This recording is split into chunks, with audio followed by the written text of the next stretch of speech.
Hey, what's up? It's Ben Greenfield. I'm in San Jose, California. Or it might be San Jose. I don't know. They don't teach us these things in the Washington backwoods. But either way, I came down here to hang out with some really interesting guys called the MindPump guys. I'll introduce them to you in just a moment. They've actually been on the show before. If you go to bengreenfieldfitness.com/mindpump, you can listen into them. Their names are Sal, Justin, and Adam, and they're a very fun group of guys. This podcast gets like slightly explicit in a couple places, but hey, what can you expect when you throw 4 full-grown red-blooded American males into a room together to talk about things like biohacking and sleep and sex and beyond? So this one ought to be an entertaining episode for you. Before we jump in, though, a couple of things. First of all, socks. Yes, socks. So there's this company called Stance, and I actually own now about 10 pairs of socks from Stance. They're some of the coolest canvases for self-expression. I bet you never thought about using your foot as a canvas for self-expression, but they're some of the coolest canvases for self-expression that I feel you can find anywhere. Why? Because they have socks such as Lundy, which are these cool collections of flowers and leaves on your socks. They have one with fireworks all over it. I have Darth Vader underwear. I have cherry socks that I got from them. For the women, they have the Sagittarius, the Makame sock, which is perfect, I suppose, if you were going to do yoga in your socks. I haven't bought my kids a bunch of socks. I bought them the camo socks, the Surfin' Santa socks for Christmas, their camo trip socks. So all sorts of different things that you can find at Stance for awesome gifts or for yourself.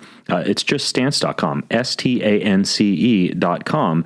And if you order by the 20th, if you're listening to this in time, if you're really on top of things, they can still get them to you by Christmas, just in case you need some extra Christmas stocking stuffers, or heck, just a stocking to stuff something in. So check them out, stance.com. This podcast is also brought to you by a company that makes some kind of weird bars. Now, these bars come in a variety of interesting flavors like cacao nut and blueberry vanilla and apple cinnamon, and one of my favorites, peanut butter and jelly. Although pretty much anything peanut butter and jelly flavored will be my favorite. But that's not what makes them unique. What makes them unique is that they're made out of a dried cricket protein powder. And not only that, but they're delicious. They're designed by like a 5-star Michelin chef. And the cool thing about crickets is they have all the essential amino acids in them. They're a very complete source of protein. They're actually 65% protein compared to like 33% for beef jerky, 20% for salmon, 12% for eggs. And crickets also have 2.5 times more iron than spinach. So you can actually try any of these cricket protein flavors if you go to exoprotein.com/Ben. You get a sampler pack with all of their most popular flavors for less than $10 and free shipping. So it's a 33% discount, and it's exoprotein.com/Ben. So get your cricket bars fast because they're a small and nimble startup, meaning they sell out of their cricket bars all the time. So you got to get them while the getting's good. All right, let's jump into this episode with the MindPump guys. In this episode of the Ben Greenfield Fitness Show, you want to look at muscles that are tight and improve extensibility in them, but you also want to look at muscles that are loose and weak and strengthen those as well. I think the biggest mistake that people make with the micro workouts or trigger sessions is mirroring the full workouts or still intensifying. Just sitting up and down without using momentum to get out of it, basically. Like you're emulating a squat, but you're really just focusing on connectivity in posterior chain. So I'm trying to make sure that I'm properly recruiting by utilizing force more through my heel and getting my hamstrings and my glutes to fire. He's an expert in human performance and nutrition. Voted America's top personal trainer and one of the globe's most influential people in health and fitness. His show provides you with everything you need to optimize physical and mental performance. He is Ben Greenfield. Power, speed, mobility, balance. Whatever it is for you, that's the natural movement. Get out there. When you look at all the studies done, the studies that have shown the greatest efficacy. All the information you need in one place, right here, right now, on the Ben Greenfield Fitness Podcast.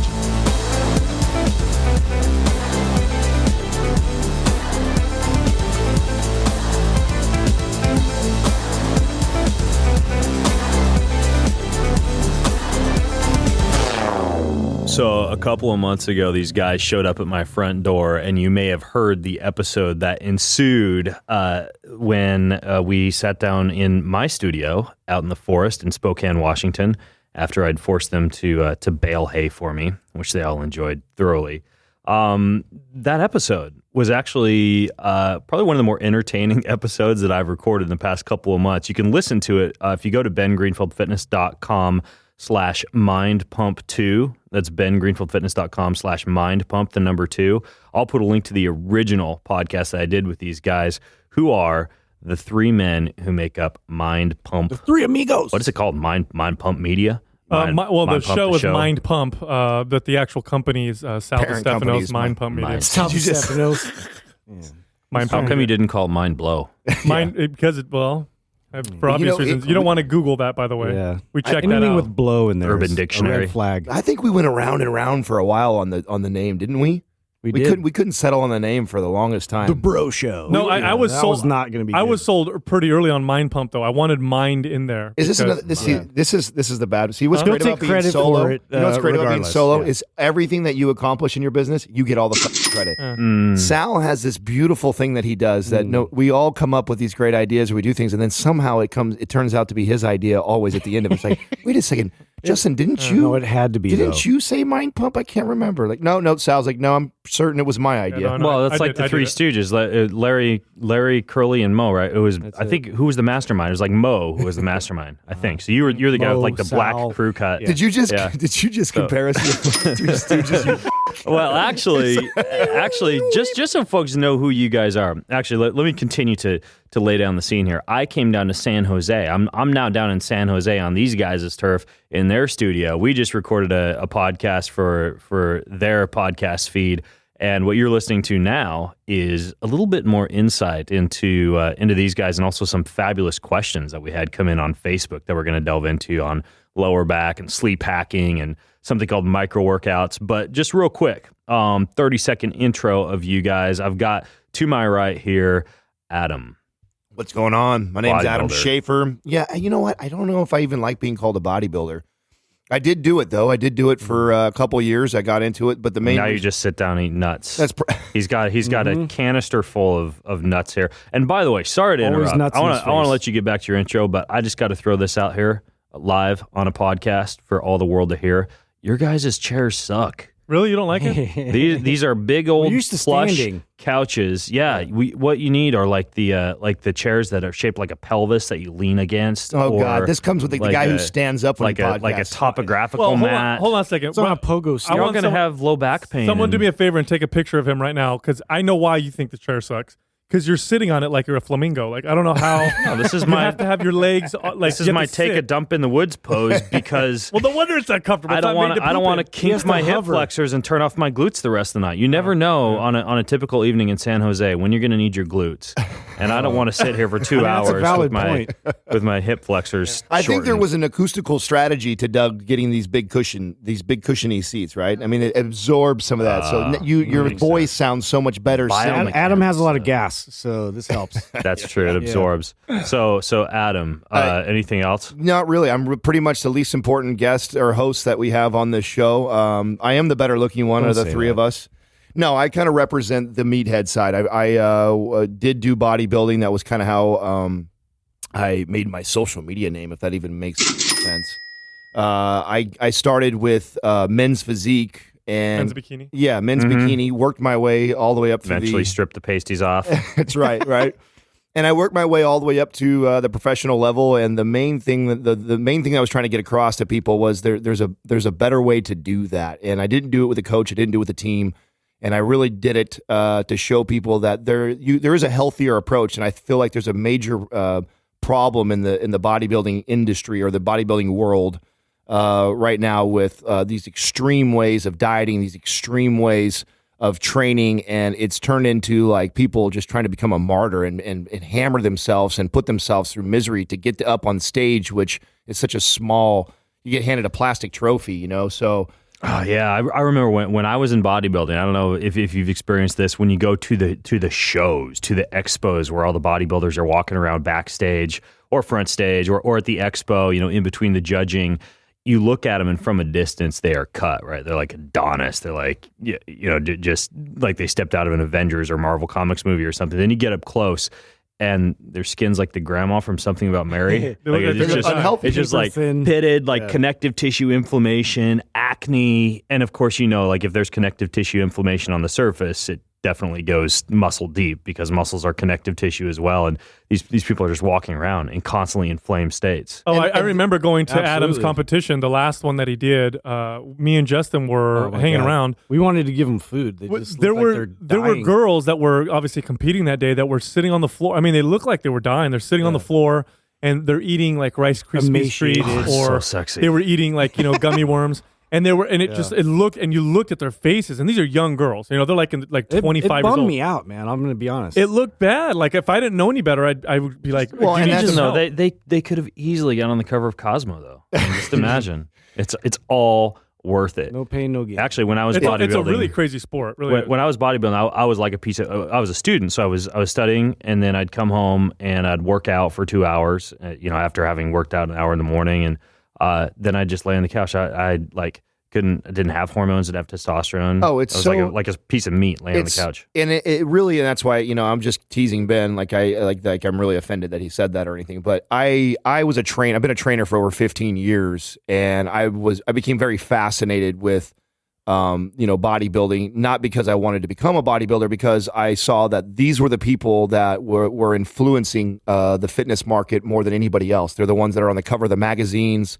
They're the one doing the interviews. If there are any of them on TV, they're these big bodybuilders or women's bikini girls, and they're giving all this advice out. And I'm just cringing at what they're telling people is good or healthy or the best way to get in shape. And so I knew that if I was going to come out as an authority and tell people otherwise, I first had to show them that I could get in that shape, or else I felt like I would never get the respect, because I don't have a PhD. I didn't even finish college, and started as a personal trainer when I was 20 years old, and pretty much self-taught and self-educated all the way through my entire career. So I knew that I had to first show everybody that, and that was the whole mission, was to show them, and then I could come back and just kind of shed light on all the ugly secrets of the bodybuilding world. But now all you don't have to be big anymore. That's not even in. No, it's not. It's the Justin Bieber, Cameron Dallas, skinny jeans, Converse shoes, stringy arms look. It is. That is what's if you put the so Converse hot. on, you would hit that. I Little probably would got have the gotten skinny that. Yeah, jeans? I've got all of it covered except my Jesus sandals. So Sal, that voice was the voice of Sal. And you're the Mo, the Three Stooges. Person who takes the Mo. credit for everything. I don't know what that better means. stop calling us Three I know. Stooges. I'm gonna reach over their grandmother's neck. No, so I've been in the industry for a very, very long time as a professional trainer since the age of 18. Then I managed health clubs at a very young age. I've owned some gyms. I owned a wellness studio more recently. But I really have a passion. Wait, what is the difference between a wellness studio and a gym? So Help me understand this. So, you have your big box gyms, which is like your 24-hour fitness, your Gold's gyms, where you've got, equipment like cardio, weights, people go in, they work out on their own. Sometimes there's trainers in these gyms, sometimes there isn't. Zumba. Classes. Then you have your personal training studios, which are much smaller, where you have personal trainers and their clients, and that's it. There's no like public workout. There's no like I pay a fee and then I work out on my own. A wellness studio, our approach was much more holistic. So it was a small facility. I did have personal trainers, but I also had physical therapy. I had acupuncture. I had, body work. I had somebody who Massage tested therapist, chiropractor. Yeah, I had people who tested for, food intolerances. And the goal was really to be a place where, people could go to that maybe modern medicine didn't help them, or they have lots of pain, or even if they just want to get in shape. But we have everybody there under one roof that can help that person get there with ways that are not, typically done. Wow. not the Western Wellness studio way. sounds way better than a gym. Well, Did you guys do gastric bypass or stomach stapling? none of that Like- stuff. What about the cool? Have you done the cool sculpting? No. Looked into that? No, Or I- use like a freezing cold laser to cause fat cell apoptosis? Have you seen that? That is It actually magical. works. They did a study in like Yucatan pigs, and they found that it actually reduced fat. I'm not kidding. Yeah. You can Google yeah. Yucatan It just pigs seems- cold surgery. Ben's audience has no idea right now. He's totally prodding Sal and everything that he's throwing at him right now, because he knows this Wow. is the stuff that we talk shit about all the time. Yeah, That's no, how- what trips me out about that is that people don't think that there's a problem with killing your tissue with a laser. Well, how's that different than doing like a cold shower? So you're reducing fat cell apoptosis when you're. I don't know. One's cold and one's a laser. Cold laser. We're talking about lasers, my man. bad. It's a cold laser. My bad. It's called cool sculpting surgery. Yeah. You actually, there's like banners and ads all over One the thing internet I've learned for it. with medical, cosmetic stuff, the more it sounds harmless, the worse it typically is. Like, cool. It's cool sculpting. Like, oh, It's harmless. yeah, no. That's right. Just like foam rolling hurts like hell. Yeah, They just call it exactly. foam rolling. Yeah. Who wants to roll on delightful. some foam? It sounds like a party. No, so just did all that and then started this podcast with these three gentlemen in the room. And I fitness and health are minor passions of mine, and my major passion is people. And I love communicating quite a bit. And so podcast is just, getting paid to talk. Are you kidding me? I can't believe that's my life now. It's pretty awesome. So I really enjoy talking the podcast, talking about fitness, wellness, and whatever else is on my mind. And sharing our journeys. Well, a lot like Ben. I think that's what it is definitely, we all hit it off. I think he has a very similar approach where, we're all kind of going through this journey together of health and wellness and trying to find out the best path for each of us. I think we do a lot of that on our show too. How about you, Justin? I guess I'm Larry then. Is that what I am? Yeah, I wasn't going to say it. It's all right. You said You it. could say it. You could say it. I'll own it. Yeah, for me, I guess I'm probably more as far as like my contribution would be more like sports performance based, like strength coach. That's sort of more of my background.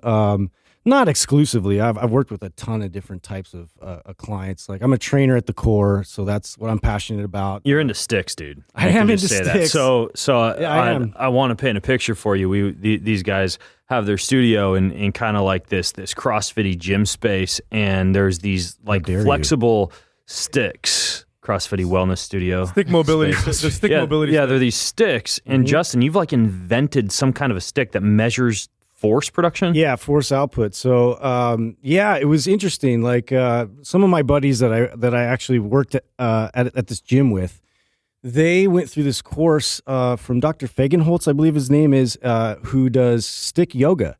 And going through that process, and with their background, they also had a sports background where they were like heavy into strength training and performance. And what they did was they basically branched off and created their own version of that, which was stick mobility. And stick mobility, I went through and worked through the concepts that they are working through to really enhance their experience as far as mobility is concerned, and how to apply muscle tension to these specific poses. And it was a really very simple concept, but it was so effective. And so it just sparked this idea for me, going through a lot more of the isometric type movements that they did, and how they were really able to use the stick as a tool to apply more muscle tension throughout their body. Just a stick, like a big long, it's all like a Just a PVC stick. pipe with handles. It's it. I mean, and they actually, theirs is flexible. So when they use that's it, what I noticed. It flexes, but it's super strong, like a really strong, flexible PVC pipe. Exactly. Yeah. It's some kind of special PVC. But anyway, so that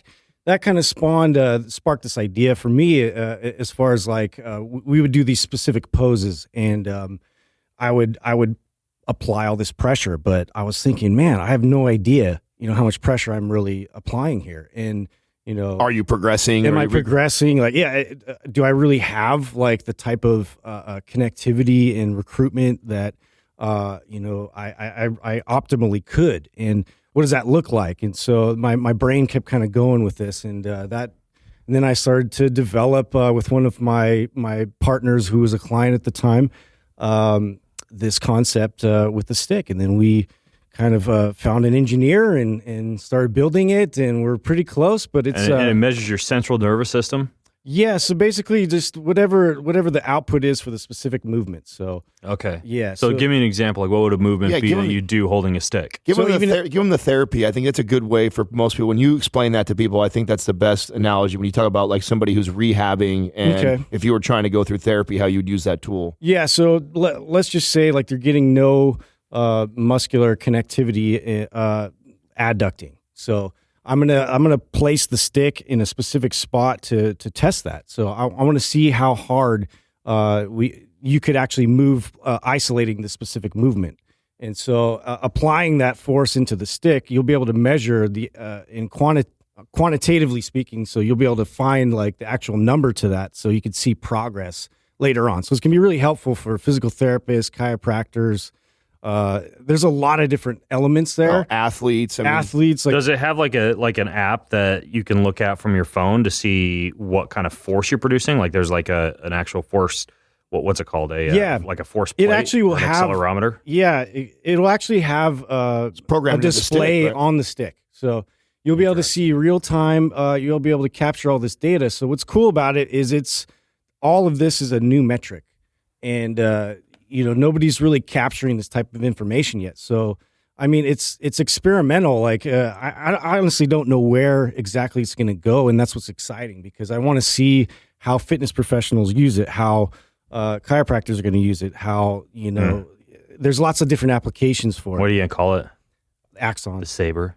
Saber. Lightsaber. It's definitely inspired by that. The Axon. Axon. That's kind of cool. This was a game changer for me because I had tension is a concept I've understood for a long time as a trainer, but a lot of it's intrinsic. Like you tell a client, when they're doing a stretch or a position, create this tension in your body. And it's hard for a lot of people to be able to do without actually moving. You know what I'm saying? Like if I'm holding a stationary pose or stretch, you have to tell people stuff like, push your energy outward or push, down on the floor, but you're telling them at the same time not to move.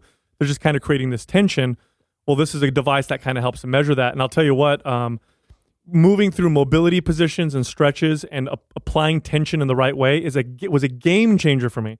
Because for the longest time, when I'd improve flexibility, it would be dynamic stretches. It would be sometimes static stretches.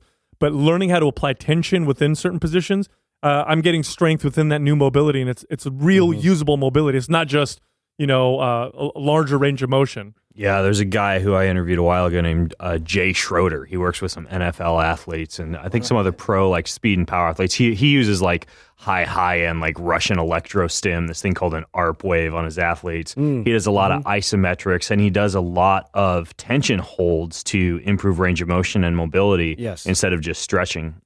Jay Schroeder.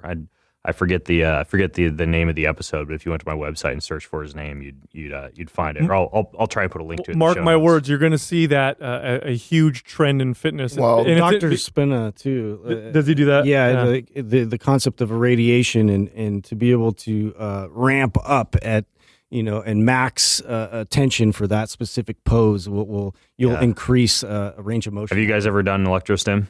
I have. Like the high I haven't. intensity stuff. Not the high intensity stuff. It's no. crazy. At Paleo FX, one conference that I go to every year, they have one of these ARP units that you can test, and you can roll in there and tell them, "Hey, do a session on my quads, do a session on my hamstrings, do a session on my abs," and with 10 minutes of stim, you'll wake up the next day feeling like you did like 10 sets of 30 reps of squats. That's got to be painful, some man. kind of crazy hypertrophy. It's not. It's like a gnarly muscle cramp. It's not like those vibration platforms that the women at the gym stand on with their Jamba Juice in one hand, shaking the body. Like it's full on like teeth gritting. Is that a great image? Makes them all tingly. If it hurts, it must be doing something though. That's my philosophy. So your guys' format on your show is typically you do Q&A, and you have like a few questions that people write in and ask you about nutrition, fitness, injuries, etc. And I was looking at some questions that actually came through for you guys on your Facebook page, and I figured I'd put you on the hot seat. Oh, there we go. Do your podcast style on my show. Although you're not in the hot seat, you're in the plush chair that absorbs farts. That you sit properly in. The questions that I have chosen are going to challenge your mind and your body. So prepare yourself. Hope you used your Axon. My body's before this, ready. Justin. I saw what you All did there. So we have a question that came in from Ian. Ian wants to know about the efficacy of something called micro workouts versus full workouts. And I'm going to tell you guys right now, I have no clue what a micro workout is. I don't know exactly what he's referring to. So you're going to need to set me and my listeners straight on what a micro workout is, and how it differs from a full workout, and how you'd actually use something like that. Well, this is definitely something that I think is the fun part about Q&A for us. Is half the time we try and figure out what exactly they're asking. It's not a normal term. And then do our best. My best guess would be he's referring to like our trigger workouts. That would be trigger sessions. Yeah, I would think he's referring to the trigger concept that Sal created in the first MAPS Anabolic program.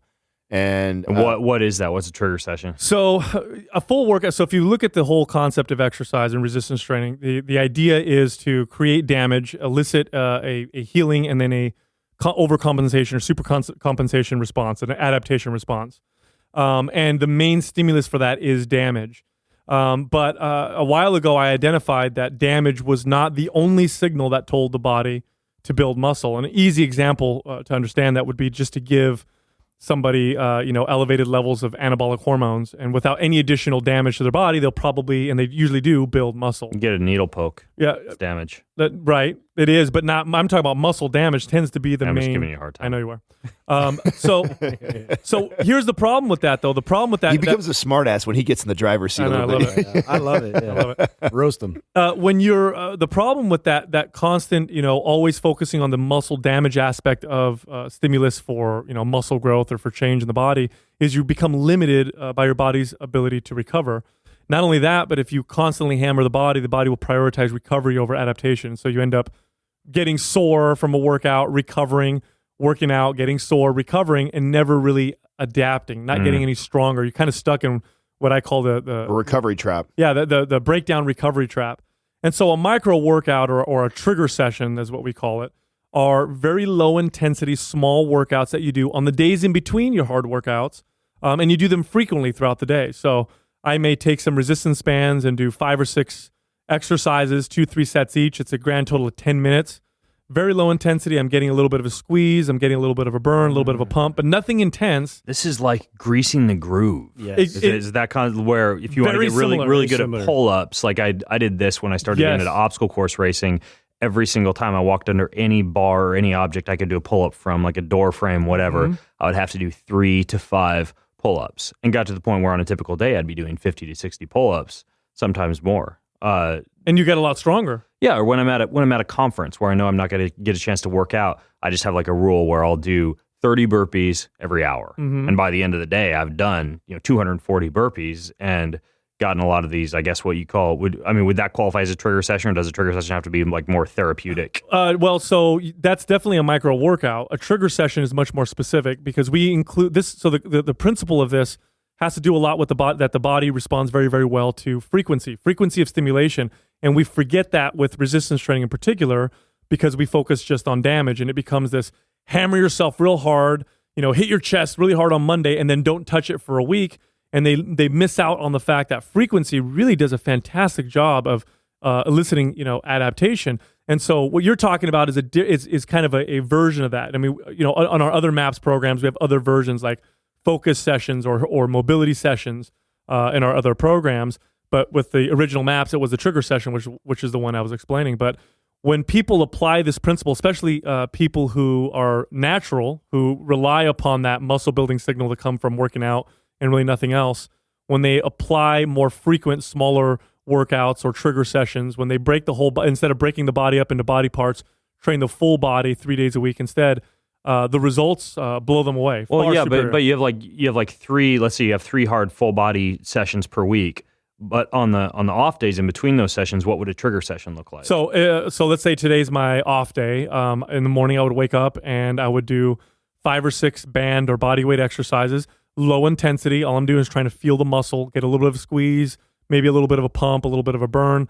Not anything high intensity because I don't want to cause damage. I just want to send a signal for a grand total of 10 minutes.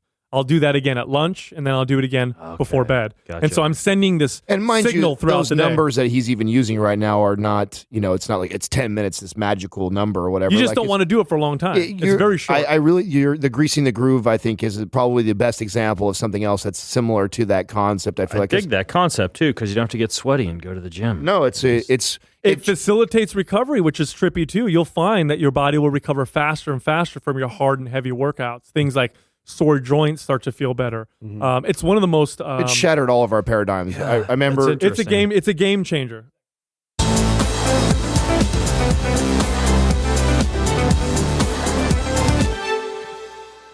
I am interrupting today's show to tell you about this magical oil So the idea behind oil is that usually it doesn't dissolve very well in things like teas and coffees. And that's why if you are one of those people who say puts a stick of butter and a bunch of MCT oil in your coffee, you get like this nasty oily lining on the top of the coffee. Well, there's this company that's figured out how to emulsify MCT oil. So you just stir the oil into your coffee and go. And not only that, but they've taken their MCT oils and they've given them amazing flavors. My favorite, by the way, that I've been using this fall is pumpkin spice. Yes, you can get pumpkin spice MCT oil, so you can not only get all the advantages of shoving your body into ketosis and staving off appetite cravings, but you can also make delicious, tasty pumpkin spice teas and pumpkin spice coffees. They've also got a coconut flavor, a vanilla flavor, a strawberry flavor. You can find all this and much more goodness, functional food goodness, over at onnit.com, ONNIT.com. Here's how you get a discount. Go to onnit.com/Ben10. They get you a 10% discount on anything. ONNIT.com/Ben10 and add that pumpkin spice MCT oil to your order. You won't be sorry unless you use too much of it, in which case you will get diarrhea. But don't do that. Don't exceed like whatever they say on the label, tablespoon, 2 tablespoons. Act wisely and with responsibility with your MCT oil. This podcast is also brought to you by something I probably haven't been using enough lately because my face is covered in hair. I decided that I wanted to look all manly and lumberjacky for this Christmas season. So I've got a beard. And so I have not been using as much as I had in the past, my 5-blade razor. Yes, I have a 5-blade razor. Call it razor envy, small razor syndrome, whatever. I'm into razors with a lot of blades. And this particular razor has a soft flex hinge. It has a lubricating strip. It has an ergonomic textured handle so you can hold it better when it's wet in case dropping a wet razor is a pain point in your life. But perhaps most importantly, they cost just a fraction of what you'll pay at the drugstore, and you get these high-quality German-engineered razors, including this new Generation 2 shaving head that they have that has all those features, those 5 blades and the lubricating strip and the trimmer blade for hard-to-reach places. Everything comes in a beautifully designed gift box, and you can get it over at harrys.com, HARRYS.com. Not only that, but when you get their limited edition shaving set, which is, did I mention, a perfect Christmas gift, you get their foaming shave gel. It smells amazing. Their gift box, which I mentioned earlier, 3 of their German-engineered 5-blade cartridges, and a midnight blue chrome razor handle. So this company was started by these guys named Jeff and Andy, who were fed up with being overcharged for razors. So they started their own razor company to give people a great shave at a fair price. You get a $5 discount on any order from Harry's when you go to harrys.com, HARRYS.com, and enter code BEN at checkout. They have free shipping for just a little bit longer, so be sure to act soon if you want to get that free shipping. Harrys.com, HARRYS.com, enter code BEN at checkout for $5 off.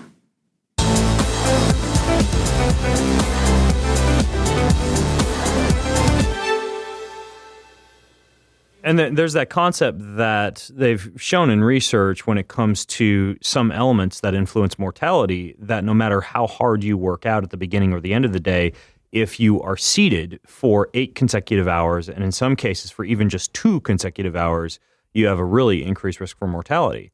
And, something like that, this whole greasing the groove or micro workouts or trigger sessions almost like forces you to 100%. take use that Pomodoro technique, but in a slightly more structured format. And you want to talk about an energy boost. Nothing, I swear to God, I'll midday when you're tired or whatever, maybe didn't get good sleep the night before, you get up and do an 8-minute, trigger session, and you feel energized. Well, wouldn't you say the closest thing, and this reminds me of the takeaway I had from when we hung out with Ben last time was, he got me into doing the freezing cold showers. That same surge of energy. Yeah, you get that from a trigger very, session. Very similar. The same feeling I feel when I do like a little trigger pump. That's when I wake up at night and can't get back to sleep, I do a trigger session. That would count. 10-minute trigger session. That would count, actually. That's like 3 times. Ian's wondering in his question if you can just use those micro workouts as a replacement for a full workout, or if you still need to do the full workouts. No. No and yes. Well, okay, so here's the thing. Yes, you could, but is it as effective? No. Absolutely not. Because you get benefits, you get specific benefits from the heavy, hard workouts that you're not going to get from the trigger session type sessions. And the trigger sessions complement the other ones, the full hard workouts quite well.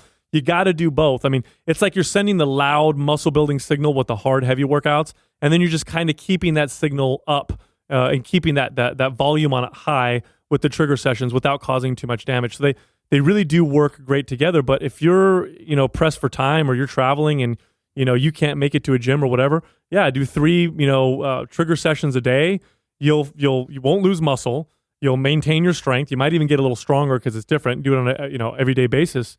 I mean, I could definitely see there being benefit with that as well. Yeah, nice. They're like the perfect partners, like Larry, Curly, and Mo. Actually, I'll switch to the 3 Amigos. We can go to the 3 Amigos instead of the 3 Stooges. I like that. Can you guys sing My Little My Little Buttercup? That's the best. Give an Dear little buttercup, It's a sweater. it's a sweater.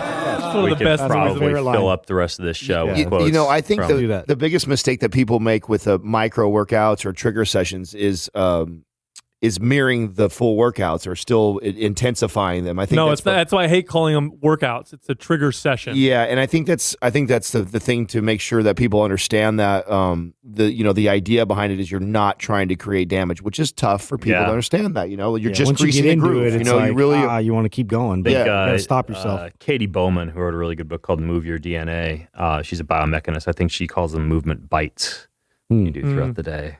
Yeah. It's It's a cool concept. So we do have a couple other questions, though. Yeah, let's I do want to it. make sure we get a chance to delve Hit into. us. So Sal wants to know what you guys think about melatonin as a supplement. And I'm actually really curious about this, too, because I have my own thoughts on melatonin. But I'd love to hear not just your guys' thoughts on melatonin as a supplement, but I know, for example, when we were at dinner last night, you were talking about how you've used binaural beats and specific forms of binaural beats to get very, very effective naps or to enhance sleep or creativity. You guys seem like you're kind of into this concept of things that could help one with napping or sleeping or sleep cycles. Absolutely. So do you each have, and Justin, I'm curious, since you've been a little bit quiet over there, give you a chance to pipe in. Do you do anything special for sleep, melatonin or beyond? Really like this is experimental for me. So with these beats and what he's talking about with the brain FM, which we just got introduced to, Which, by the way, is not binaural beats. Brain FM. It's not, very they- different. That's a They website. tried to explain the difference. It's brain.fm. Yeah, brain.fm. It's different. It's and trust They've me, actually created the scientist songs. and the CEO Yeah. will get mad when you. I know. I already offended him a couple times when I was like, Well, this is our buddy Ben. He talks about binary beats. Is that the same thing? And they're like, no, it's not that. Yeah, It's I guess totally different." there's a little bit I of actually a thought it was stigma with binaural beats. Yeah. That's what I thought it was too, based off of what you had shared with us with your experience. And then when they were explaining, they sound similar, but supposedly they're further along with the science. Well, and it's they're music, too. Yeah, it's music, but.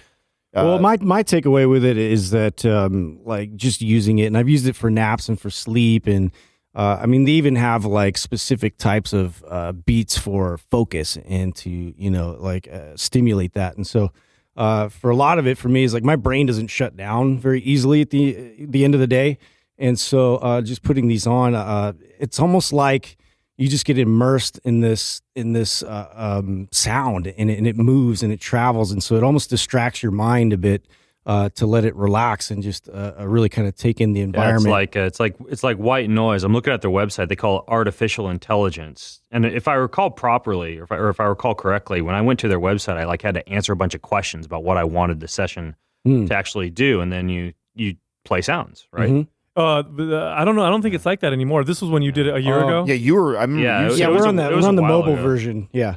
No, it's not like that it's anymore. very straightforward. I mean, they have like specific sections where you pick like, okay, I want to do a 30-minute nap, and that's actually what I did today. And You fall asleep. It's hard to describe It's it. Yeah, you weird. fall asleep and you wake up, you feel refreshed, and you're Well- like, did I even sleep? It felt like it was 5 minutes. Well, I like that Ben took it to that direction because I actually would compare it to a very, very similar feeling that I get when I take melatonin. So Yeah. I actually do use melatonin occasionally. And the reason why I only use it occasionally is I see how quick my body gets used to it, and I have to keep upping the dose to get that same. Really? That's what you find? Yeah. I feel like if I've done it, like I remember How much? what's the typical milligram Well, dose? see, Is it here- 5 or 10? Usually it'll be like 3 to 5. Three- Yeah, I think 5 milligrams is what mine are. that I have I literally have them right next to my bed. I took them last night because we were just all of us entrepreneurs in the same room, man. I was feed a bunch of entrepreneurs oysters and garlic bread. Yeah, dude, we were buzzing all night long with all that energy. So it took me a lot to come down, and that's kind of how I'll use melatonin when I need that. And I actually use the Brain FM. So I took my 2 melatonin, put the Brain FM in, and then finally went to sleep. But it did take some time. Because I feel like they're the same, but I try and not use the melatonin if I don't have to, just because I feel anytime I have to take a pill that I notice my body adapts to really quick and I have to keep upping the dose to get the same effect. And if I can find something like a Brain FM type of tool that's a more natural way of doing it. Except for coffee. Coffee, just keep on drinking more. Well, get to the point where you're 50 years old and you use a 60 ounce. Well, let's be honest, something like coffee, which I'm actually interested to hear you and Sal probably geek out a little bit on the melatonin, because I don't know how adverse it can be when you start getting up into higher dosages of it, and if it is something that could be bad for us, because caffeine, with more and more we keep learning about caffeine, I mean, you can have quite a bit of it. You have a high depending on your tolerance. 60 cups a day. That was the philosopher Voltaire. I want to hear your thoughts on melatonin too, Sal, but really quickly, I went to the Brain FM website. They call it neuronal or oscillatory brainwave entrainment, where apparently the oscillations that you hear in the sound entrains your brain into specific brainwave frequencies like alpha or theta. They have a really interesting scientific white paper on their site. And up until this point, I have used something called Sleep Stream, which is almost like a DJ with a bunch of binaural beats and piano tunes and white noise and stuff like that you can use. But it seems that what they're saying on the Brain FM website, maybe I'll have to get them on the podcast at some point for a little bit more detail, but they say it's not binaural beats. It is... It says it's completely unrelated to binaural beats. It is instead auditory beat stimulation. I don't know. It all sounds the same. I would love to hear you grill them. You would be great. We had them on the show, and they were great. And we did ask. Oh, they're great guys too. They are, yeah. No, very and cool. I love what they're doing and where they're going. But I would love to hear you pick on them and kind of dive into it, especially since you've been using. And is it binaural or binary? How do you say it? What's the proper way of saying that? Binaural. Binaural. Yeah. Nor. Bisexual. Yeah. I'm sorry. Is it? No. Bialveolar. Yeah. Biareolar. It's entering my ears, so I'm a little worried. Bivulvar. Yeah, no, I would love to hear you. I would love to hear you interview them. I think that would be great, actually. To dive into that stuff. Yeah, well, one of their lead scientists or whatever was at dinner with us last night. Yeah. I just need to get his contact information. Yeah, we'll talk to him. Yeah. So, Sal, melatonin. What's your take? So melatonin's interesting. It is classified as a hormone. Up until recently, it was theorized that it was coming from the pituitary. Now, I think we've pretty much established that the pituitary gland is what releases melatonin. Here's the interesting thing about melatonin. We know having low levels of it is very bad for health. We know melatonin has got antioxidant properties. It's neuroprotective. As you get older, the production of melatonin tends to decline. In fact, melatonin is being studied as a potential cancer treatment. I know they're testing it on animals right now because it's got some anti-cancer properties. Here's the problem. Melatonin initially was set up as a medication at a particular dosage. And when you sell it over that dosage, they can sell it through some loophole as a supplement. So when you buy melatonin at the store, even 1 milligram, which we think is a low dose, is a high dose of melatonin. When you talk to the melatonin experts and scientists, they think that you should take something like 0.1 to 0.3 grams of melatonin max per night. That's actually, by the way, just a complete aside, I take 0.3 every night. They say between 0.1 to 0.3 because when you take the big doses, like Adam did, which 5 grams doesn't sound like much, but that's a big dose of melatonin. You may in fact suppress your body's own melatonin production. Like most hormones, there's probably a negative feedback loop where if I'm taking melatonin and then my body senses this massive amount, it's probably going to reduce its own production and maybe reduce or downregulate some of the receptors that it attaches to. So when it comes to supplementing, I think in the absence of microdosing, that's true. Yeah, maybe. However, the other thing is that I've found for jet lag, like when you cross multiple time zones, like when I came back from Finland, I do like the hot, cold, and the sauna and everything. But I do a lot of melatonin the first couple of nights. I mean, 50 to 60 milligrams of melatonin, and I mean, this is about the amount that, for example, I have a naturopathic physician. He'll give this to cancer patients for pain at night. That dosage of melatonin.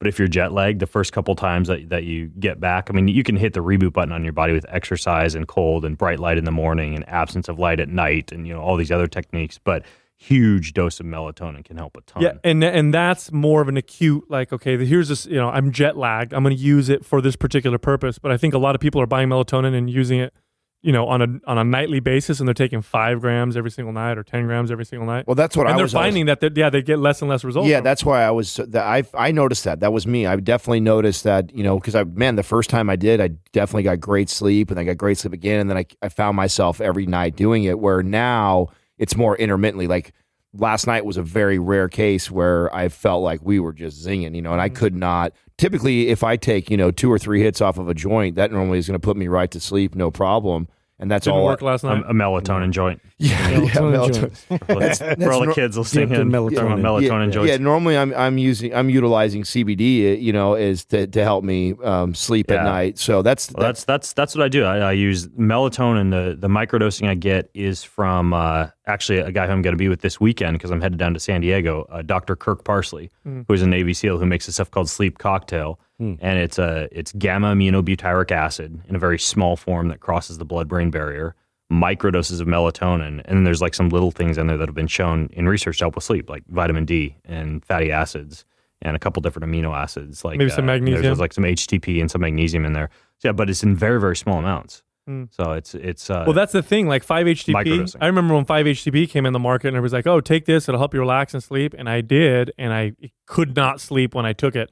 Same thing with melatonin. If I take a big dose of melatonin, I will fall asleep and then I'll wake up in the middle of the night and I'll have crazy dreams. Oh, if you don't take enough, you wake up like clockwork at like 2 or 3 a.m. Exactly. Yeah, and you can't get back to Or sleep. if you don't get like the extended release. I remember listening to a scientist who, I can't remember his name. Unfortunately, I can't remember the names like you do, but he, again, he was an expert on melatonin and how to use it. And he said, like he said, 0.1 to 0.3 grams extended release is what he recommended. Yeah. But none of you guys wear the blue light blocking. I actually have We some got to at home. get into that. I actually have some at home. Yeah, Sal's doing that. I got to get into that. I changed my. They're not Snatch like birth control for your face. Well, I changed all my. I changed all my phone, computer, all that stuff to do the, whatchamacallit, right? The lower, like Flux. Yeah. Actually, there's a better one now. It's called Iris. Okay. I interviewed this Romanian computer programmer who developed this one called Iris that goes like it reduces like flicker and temperature and all these things. Like Flux reduces just blue light, but there's still flicker on your screen, and there's still what's called increased temperature that they measure in Kelvin. So Iris lets you basically just like hack your entire monitor.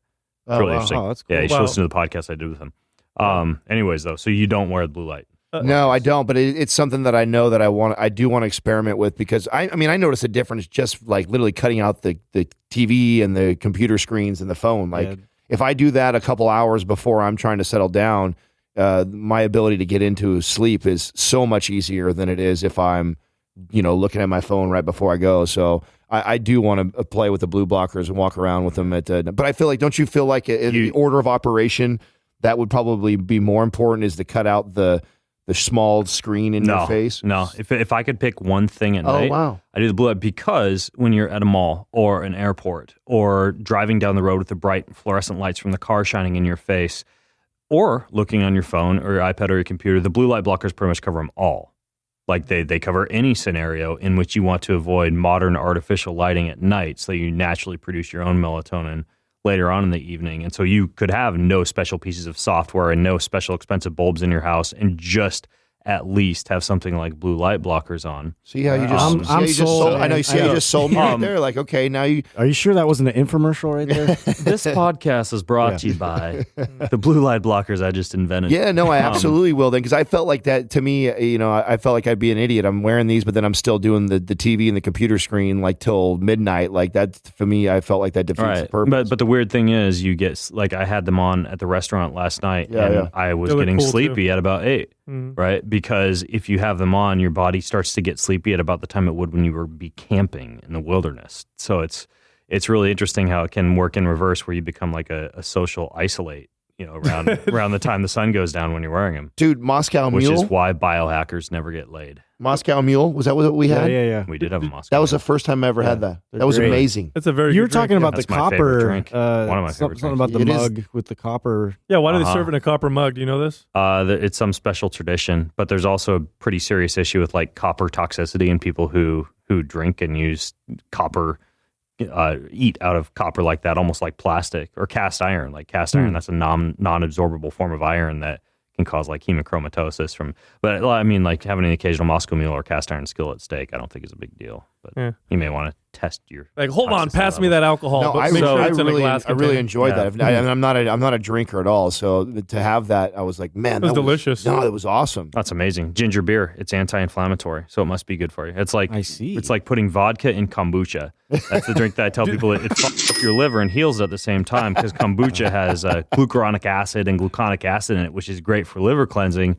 And then you throw a little vodka in there to put some fire or put some fuel on the fire. So you end up in the middle. Counters it all. baseline Yeah, baseline psoriasis. We have a question that you guys had a lot of questions come in about low back. And I personally used to struggle with low back pain all the time, especially when I would race triathlon and spend a lot of time in the saddle. I've learned a lot about the low back over years of training and now and also not sitting. Like a normal nudge, person. wink, wink, like a normal person. But I'm curious to hear your guys' take on back. Bryce is curious because he has ruptured / herniated / slip disc issues.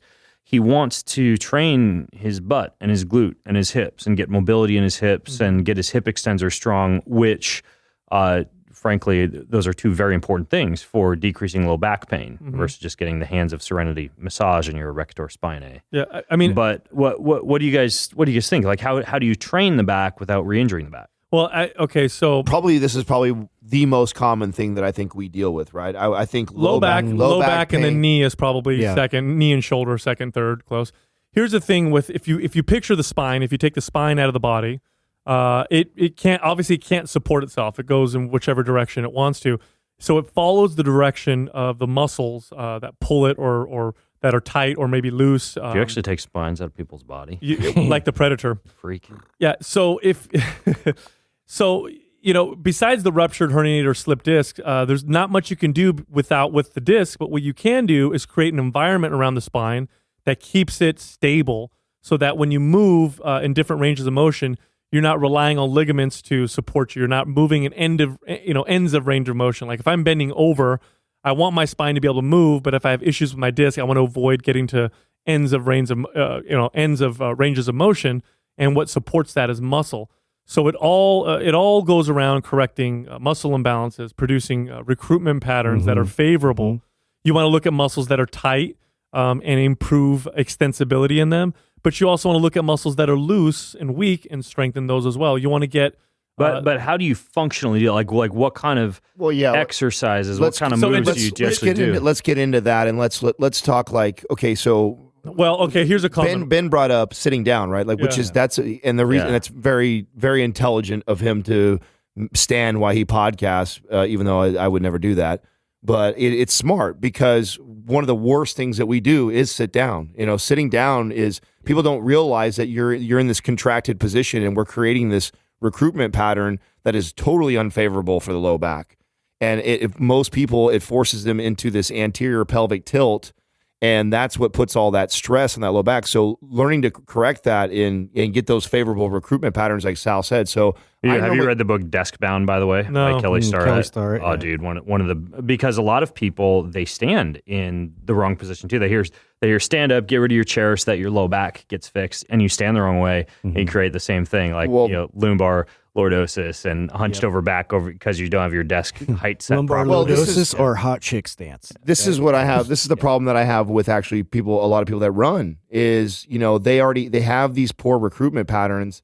And then, they think that running is going to get you in shape, which it can, right? You can burn a bunch of calories and lose body fat, but they have a lot of stuff going on that they're not fixing, and they're really just kind of cementing it. They're just training that bad recruitment pattern, which is the same over thing and as over again. the people that are standing that you're saying right now that are still having the issues, because standing just doesn't do it. It's like standing in a favorable position and understanding what like a neutral pelvis looks like. So talking about things where I would take someone like this And we actually just did a video on our MindPump TV. So we have a YouTube channel where this is what it's kind of geared around is we take little things like this that we feel like a majority of our clients we've dealt with or had to help them with an issue like this. And I think each one of us went around and gave like a tip, like as far as an exercise or movement. And mine was a basic floor bridge, but I was very detailed about how you do a floor bridge, because a lot of people see a floor bridge and go, oh yeah, my physical therapist or someone told me I need to do these floor bridges, but then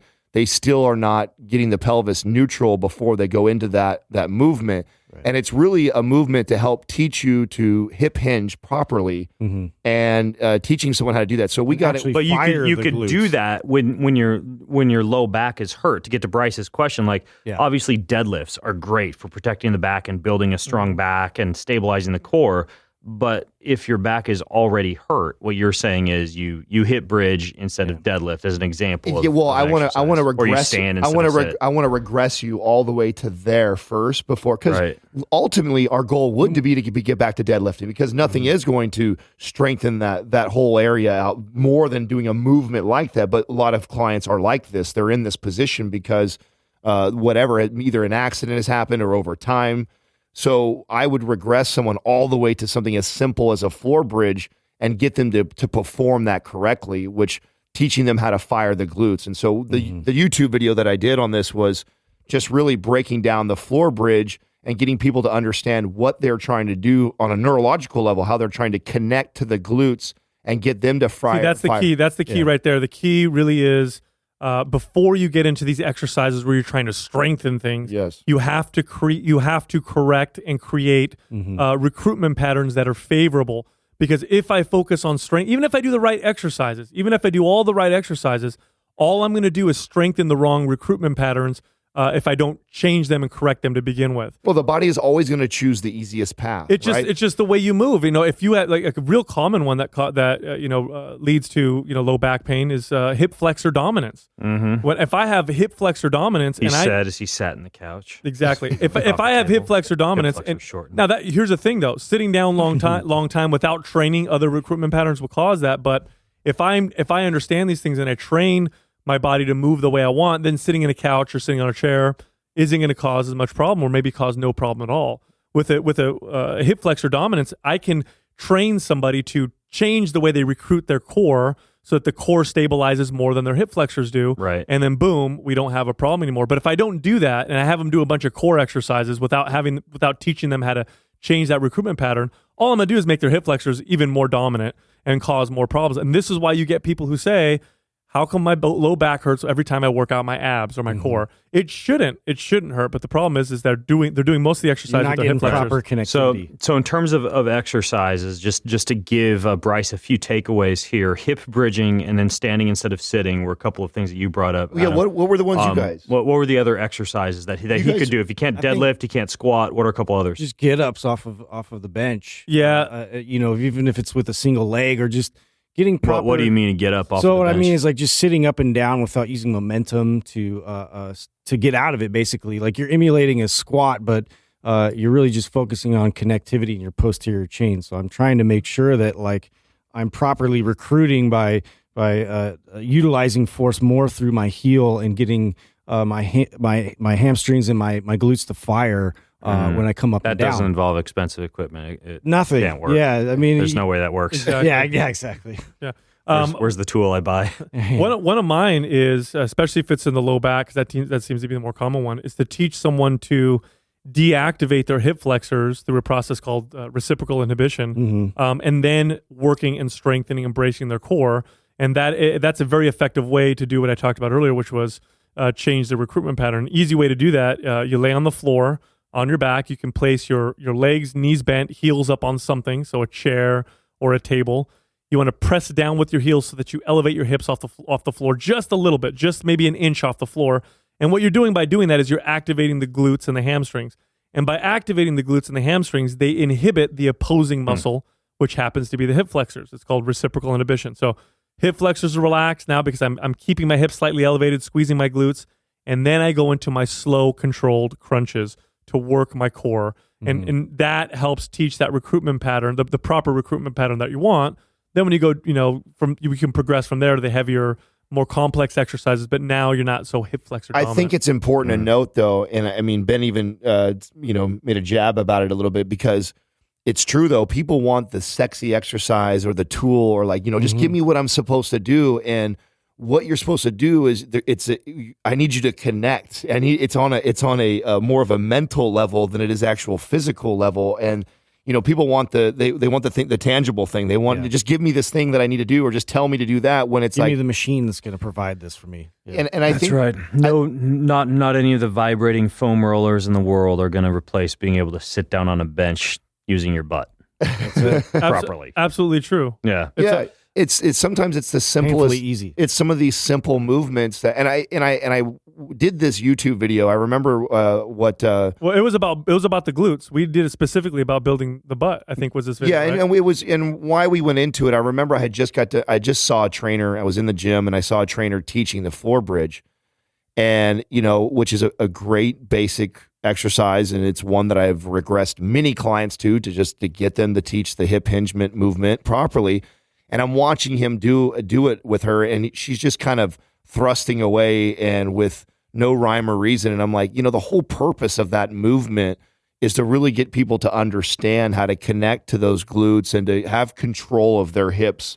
And, just going up and down, she's burning some calories, she's working some muscles, but you're really not working on the root cause of her issue. Yeah. And I think getting people to understand that, when they have issues like this, that, hey, nothing would be better than building or doing a deadlift. That would be awesome, because that's what we want to work to. But we got to lay the foundation first, and you got to do those boring movements. You got to do something like getting up off of a bench.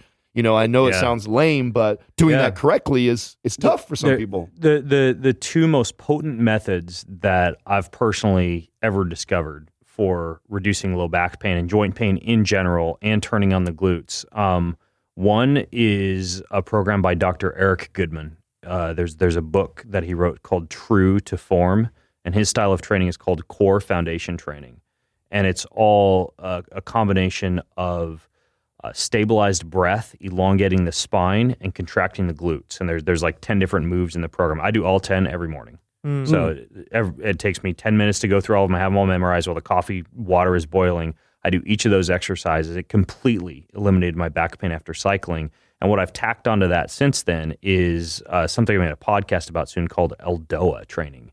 ELDOA. It's a form of myofascial stretching. We're going to have a class. We have a class. We have a class in 2 weeks. It's self-traction to hydrate tissue, to reduce pressure on discs. If you literally feel like 2 feet taller after you finish doing it.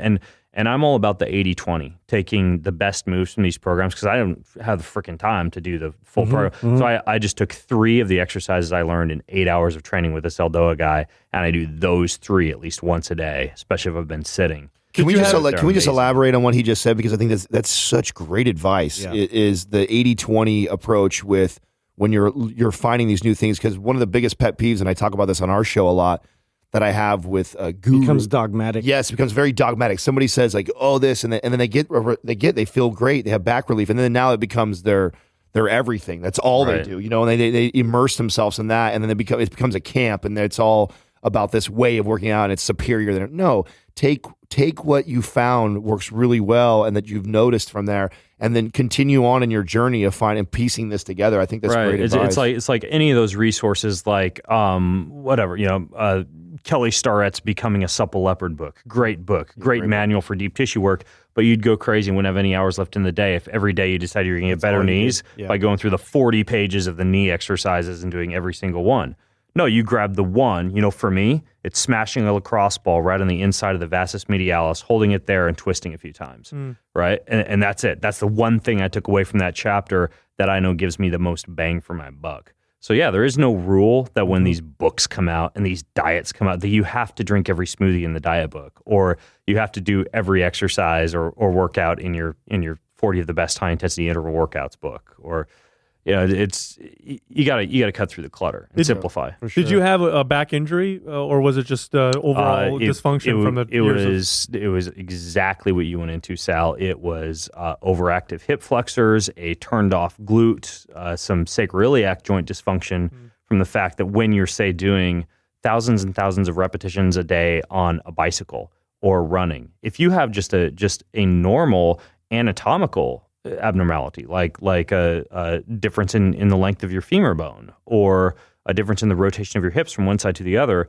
you pile thousands and thousands of repetitions on top of that, pounding the paper second, then it becomes a problem. So yeah, it was certainly something that took me a while to fix after I got out of chronic repetitive motion activity. And that's the thing people need to understand when they do that type of activity or sports or these endurance-based sports, that they are constantly, for long periods of time, days during the week, they are training a particular pattern over and over again. You're literally practicing to move a certain way so much that your body becomes very good at moving that way, and it prefers to move that way, which can cause a lot of problems. Mm-hmm. And that's why changing it can be so hard. Like we'll get clients, like we put we did a build your butt, we call it a build your butt bundle with this modification, teaching people how to turn on their glutes, because we had seen so many people, especially women, who wanted to build their butts with their squats and deadlifts, and they just weren't. And they were doing the right exercises. You know what I mean? They were doing the lunges and the squats and the deadlifts, but they weren't getting any. They were so hip flexor and quad dominant, which is what we came across this with, hundreds, probably thousands of clients that we've trained, and they come in and they're like, man, I just want to build. I do all the squats, I do all the deadlifts, but my butt's not growing. And it's like, and then you watch their form. It's like, you watch their mechanics, and they're all dominant. That's why you should have called your podcast the Butt Growers. This is also why there's very few Instagram accounts with bootylicious triathletes. You just don't really see. They run their butts off. Right. They have nice quads, but the booty kind of disappears. It's a very short range of motion. Yeah. If you guys send me those exercise videos, I'm going to put in the show notes so folks can see some of these moves you're talking about. Yeah. So bengreenfieldfitness.com/mindpump2, bengreenfieldfitness.com/mindpump2. Not only that, I'm going to link to the previous episode that we did with Sal and Adam and Justin up at my place in Spokane, and some of the things that we talked about in today's episode. Except melatonin. I don't want anybody going out there and buying 60 milligrams of melatonin. Do as we say, not as we do. Guys, thanks for coming on the show, and thank you for letting me invade your podcast studio. Yeah, anytime, man. You're always welcome. Always a pleasure, man. Yeah. Next time I show up, I want to see those little horsey saddle chairs in here. And blue blockers. We'll blue blockers everywhere. Don't worry. We got you. All right. You've been listening to the Ben Greenfield Fitness Podcast. Go to bengreenfieldfitness.com for even more cutting-edge fitness and performance advice.